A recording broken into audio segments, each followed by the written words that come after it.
भाई जी की समाधि है और उस समाधि पर लिखा है कि स्वर्ण भस्म को खाने वाले इसी घाट पर आए हैं।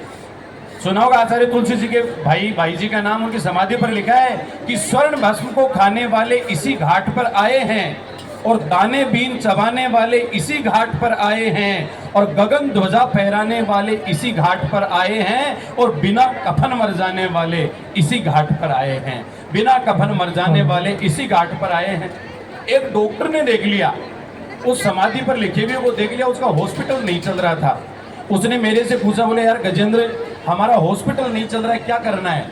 मैंने कहा इस घाट को हटा दे और घाट की जगह केवल खाट लिख दे, क्योंकि डॉक्टर के पास पेशेंट को लेटाने वाले खाट होती है। उसने वही काम किया कि स्वर्ण भस्म को खाने वाले इसी घाट पर आए हैं, गगन ध्वजा फहराने वाले इसी घाट पर आए हैं और दाने बीन चबाने वाले इसी घाट पर आए हैं और बिना कफन मर जाने वाले इसी घाट पर आए हैं। भाई लोगों, उसका हॉस्पिटल चल पड़ा।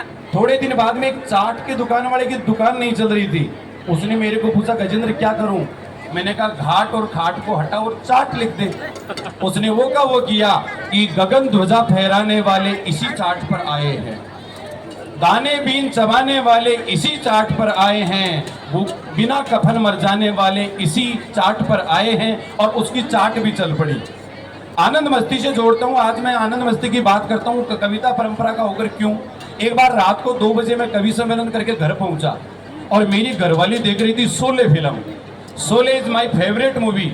मैंने कहा मैडम मैं भी देखना चाहता हूँ, मैं रात भर का थका आ रहा हूँ, तू चाय बना ले तो मेरी थकान उतर जाए, मैं भी राजी राजी फिल्म देख लूंगा। इतना सुनते ही वो चाय बनाने चली गई किचन में और वो शोले फिल्म देखते देखते मेरे में गब्बर सिंह की फीलिंग आने लगी। ऐसा लगने लगा जैसे मैं ही गब्बर सिंह हूँ। बच्चा पास में सो रहा था, मुझे पता नहीं बच्चा सच में सो रहा है या नाटक कर रहा है। वो सोया सोया रजाई ऊंची करके उसमें से फिल्म देख रहा है। मैंने देखा सो गया होगा। इतने में वो किचन में से चाय बना के चली तो उसकी पायल बज रही थी, छम छम। दीदी उस टाइम छम छम बजती थी, अब तो वो 1.5 क्विंटल की हो रही है। अब तो वो चलती तो आवाज आती घम घम घम। सच्ची बात है, मेरी साड़े की शादी में महिला संगीत चल रहा, उसने कहा जी अपन भी डांस करें। मैंने कहा कौन से गाने पर? उसने कहा नागिन पर। मैं नागिन बन जाऊंगी, आप सपेरा। मैंने कहा गाना गलत है। बोले गाना गलत कैसे?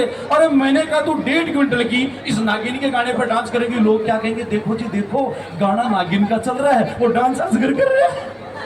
अब साहब उसकी पायल की वो छम छम की आवाज सुनी, मेरी गब्बर सिंह की आत्मा और भड़क गई। जैसे ही उसने मेरे सामने चाय की ट्रे की और मैंने वही डायलॉग ठोक दिया, मका ए छमिया जरा 2-4 ठुमका हमका भी दिखाई दो।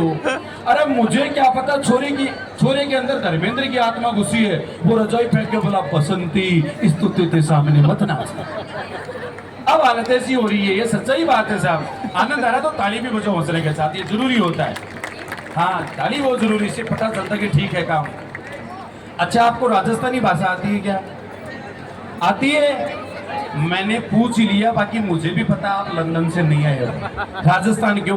चलो एक राजस्थान से जोड़ता हूँ। मेरे गांव खाटू श्याम जी में एक को परिवार जी के माए सगड़ा में देवी देवता की छाया।